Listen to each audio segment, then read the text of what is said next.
Hello everyone, so I am, as you can see, still out of action on my third bandage since I did my thumb.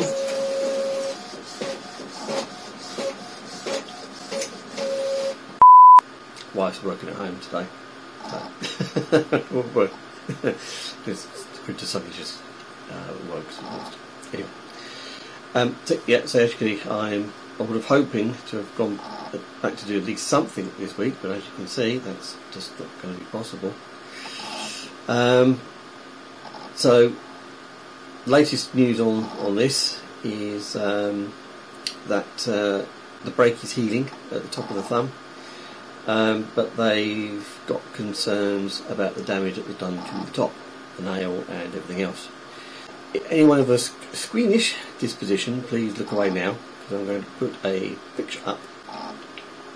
This was taken about a few days after I crushed it in the door. I didn't do it on the day because I passed out in the triage room. Anyway, enough of that. So as you can see, I've done a number on this thumb. I really have. So chances of me getting back to work before the end of November is probably remote, which is a shame really. This is one I started just literally on the day I did this, and I managed to get all the prep work done as to what was going to be needed to be done, and I got approval from the client that that's the work that's going to be done. And then this happens, which has delayed everything. So, but anyway, what we'll see in this first part is going through exactly how the electrics in the house are laid out. Bit of background. Basically what's happened is there is an earth fault somewhere in the wiring outside the property, and it's tripping the RCD that's in the consumer unit in the garage.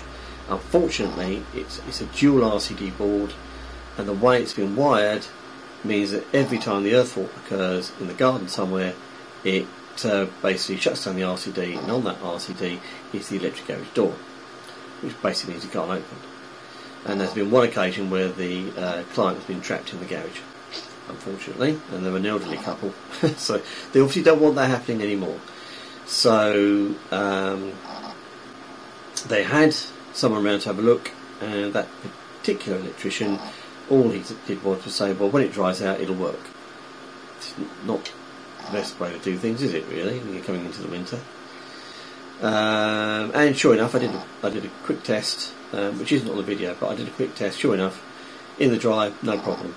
Came back the day after it rained, and yep, the RCD wouldn't stop sale. So obviously there is something in the garden somewhere. It's quite a big garden, and there's quite a long run of cable that runs from the garage to a pond at the end.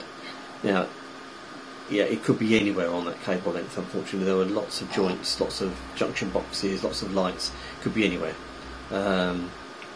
So I hope you enjoy this video. Part 2 will come as soon as I'm able to, and I'll put the link up here somewhere about it. And let's get to it. Right, video diary, we're trying to work out some problems. So let's see if we can work out exactly how this wiring is going together. So we have a double socket, what looks like a fuse spare, a light on a timer. We've got a black cable going that way, goes into, I think it goes into the box there. So we've got two cables coming, two lighting cables coming down, that one down there, and then that cable goes up there and along there, and I presume that goes over there. Yes, it goes to that light. Okay, that's not what I was expecting. So one of those is one of them. Right. Okay, so we've got all these cables coming down here. Right, and then we've got that one which goes back to the house, and it's not RCD protected in the house. However, the circuits are RCD protected in here, but as you can see, you've got a main switch, one RCD, two RCDs, then bugger all labelling. Right. So the problem is that there's a fault in the garden and it's tripping the garage, electric garage door, which is not really surprising. So I need to work out exactly what the heck is going on here and what cables are going where. So from that we can see that there are two 2.5 cables going up there and a lot of lighting cables heading off in all sorts of directions. But having sockets lights down and sockets lights down, that makes no sense to anybody, man or beast. I mean, yeah. Right, okay. Can I just say it's all the way up there. Now, I might have to use this as a... We've got that going on there. That then comes down there and you can see that then goes outside. Goes to that light. Right, okay. But we also have something heading over here. Right, okay, there we go. And then down to that socket. So that's... Right, okay. Okay, well that makes sense. Then that's that and that and that and that. Right. So from the other end of the house. So we've got those lights all along there. Into that black conduit which goes along there. To that security light box. Around here, over there. To that light and along. And along. And along, and along, and along, and along into that white box there. This black cable here, don't worry about it, it's probably an aerial or something, we don't need to worry about that, that's not going in the box at all. Right, so we're happy with that. So, okay, yeah. So what I do need to do is, next door, one of these cables has to be going next door. We know that that one is coming from up there. So, there is... Oh, blimey, hang on. It's a bit high up to see. Right, there are two cables. I think one's a 1.5, one's a 2.5, or, hang on.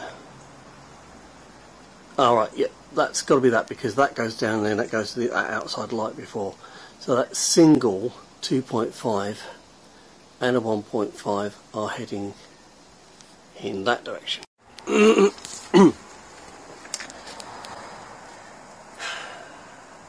Right, so we go that along there, that 1.5 goes down there to an outside light, the other one goes down to the switch, heads up, along to that light there, that 2.5 from next door comes along here, down into that socket. Now we know it's going off down there somewhere, it's going to somewhere else. There we go, the socket down there. Okay, and then we've got this contraption here with two 13 amp plugs, and it looks like that those are going outdoors. So it's the outdoor stuff is actually now currently probably totally disconnected. Let's go and have a look. So out here, oh there we go, look. So we've got two cables. One looks like it's been cut, but there's two cables there. Now we do know that they're going to be coming along here, so oopsie daisy. Now we know we've got a plug socket over there which we're going to have to test. We've got a fountain and we've got a light and we've got a box there. Then we've got another box there and more lights all the way going up there. So, okay. Right. Okay. So the problem is that you plug in the outside lights, it blows the RCD. So I'm going to test the RCDs, make sure they're all working fine, and identify what circuit is what. So I might get the front off that board and have a look. So because that board isn't labelled up, I I don't know what RCD this is going to trip, so we're just going to have to do it and make a mental note on my video as to which one's going to be tripping which. So let's have a look. So we know it's not going to affect the house, so that's fine. Okay, past the 2000.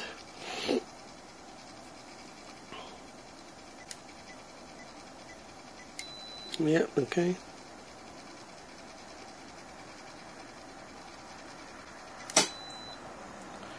.8. Now let's have a look and see which of the two RCDs that's tripped.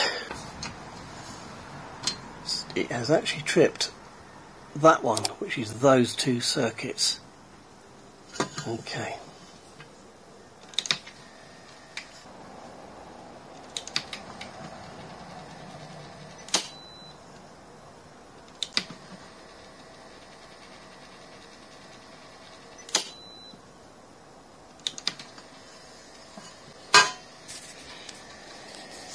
Okay, so let's take those readings. Pass, 26.8, 17.6, 20.8, 14.4. I'm going to put the tester on the socket next door, which is where the plugs to the outside go. And if I'm right, that socket will be on the other ones, which will trip that. So I'm going to put my warbler over on that one. So I've got my warbler on that one, that'll tell me if that goes off as I do my RCD test in the next room. Okay, should be able to hear that the warbler's going next door, so we're here where this all connects up to the outside light, so let's see what happens.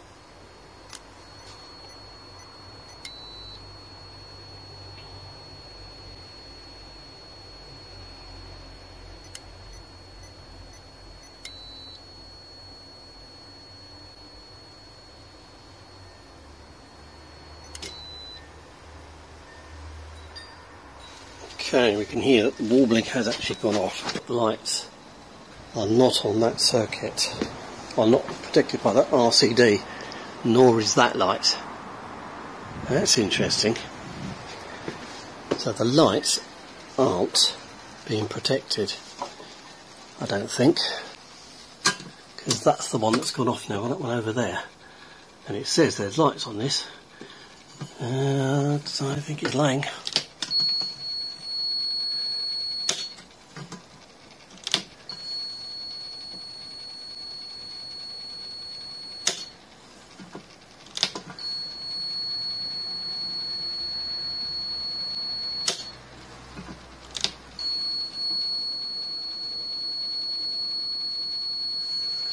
Okay, let's go see what those readings are on that.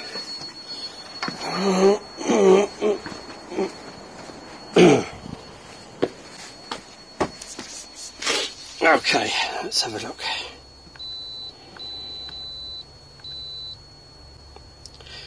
Quite high on that RCD, if I'm honest. Interesting. Anyway, it works.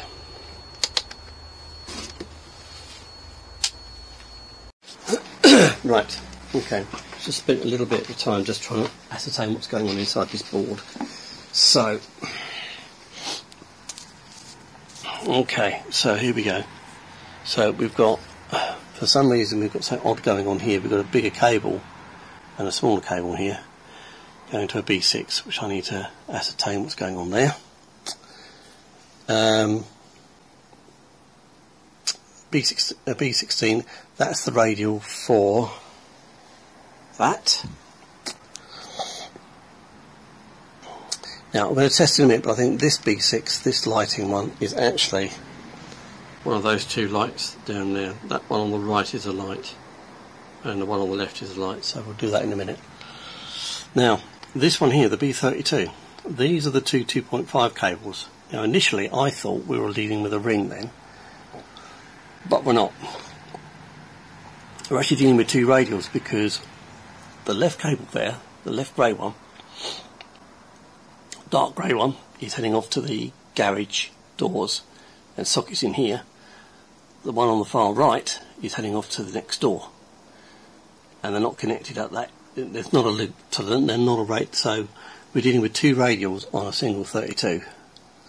We've got some spare ways. We've got a 20, a 16 there, so we could have a fiddle with the wiring and split these off a bit better than they are, but that doesn't solve the RCD tripping problem. I'm going to turn my camera around so I can get a bit more better view. So yeah, I was a little bit confused as to what was going on here, but this is a 1.5, this is a 1, okay, and I think you can probably see that it is difficult to tell. Let's put it better. There's a 1.5 and two 2.5s, okay? So we've got a 1 here. Now that one is this cable. This one I've identified as that, that one. So next one along, that one is heading down all the way down there.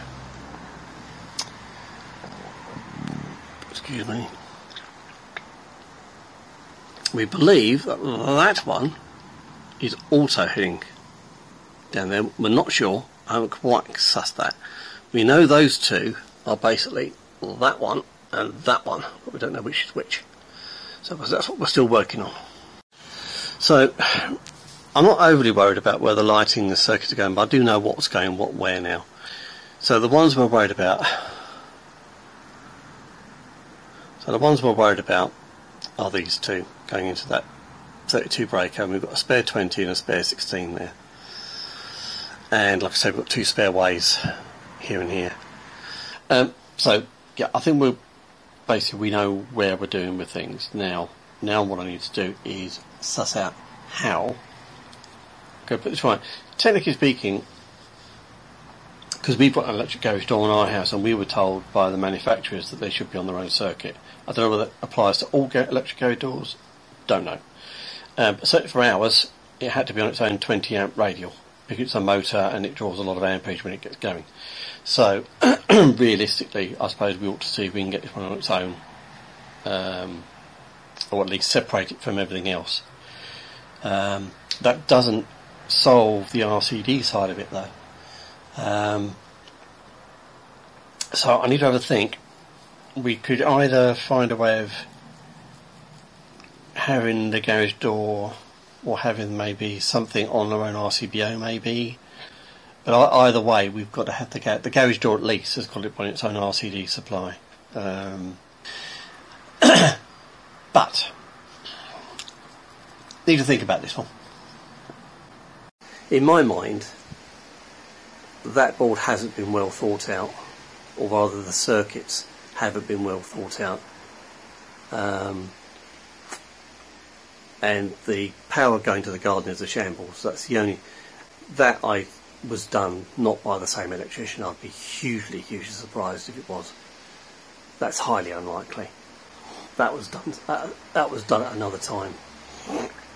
The board needs a completely new labelling system on it. Right, quick update on my video for this. We're doing this, this garage. So I've done a bit of work and I was wrong.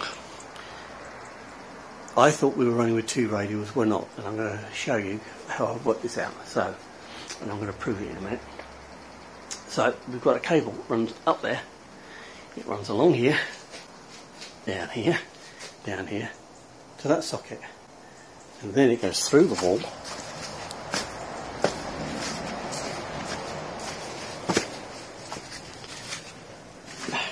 to that socket, up there, along there, down to that socket, comes back up, goes along, comes all the way along here, comes down to that socket, back up along the ceiling,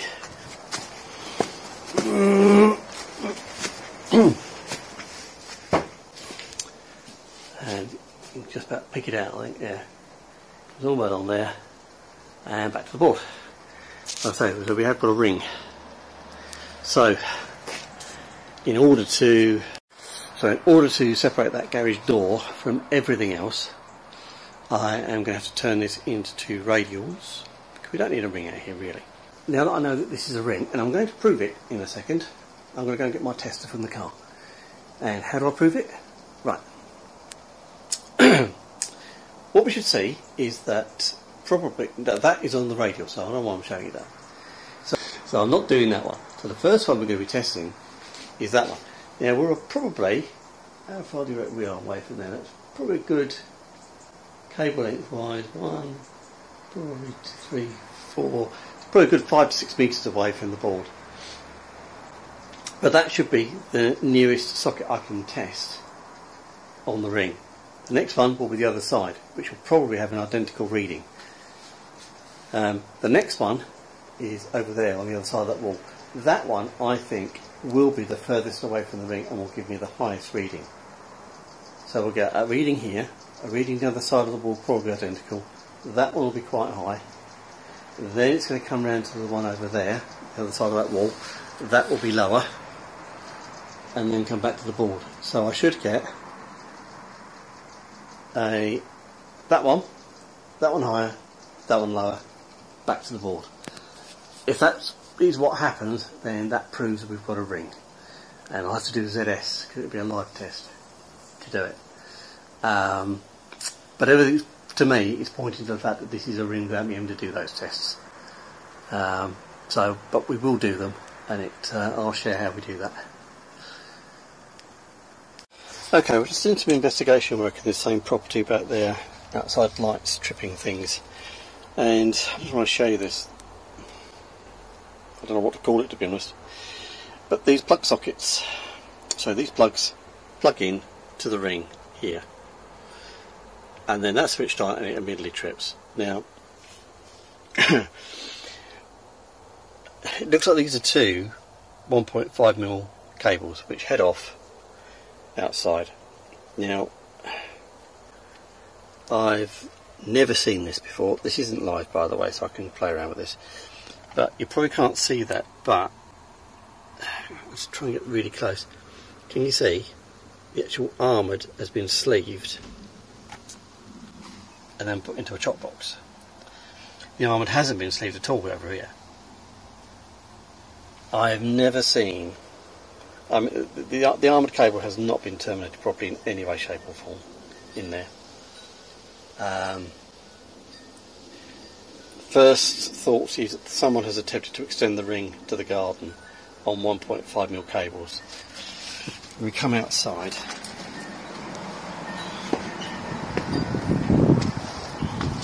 So they're the two cables coming out. They're heading off. And then under the patio stones. Now, as you can see, there's a much bigger cable there, which I believe could be a 2.5. Now over here, over there,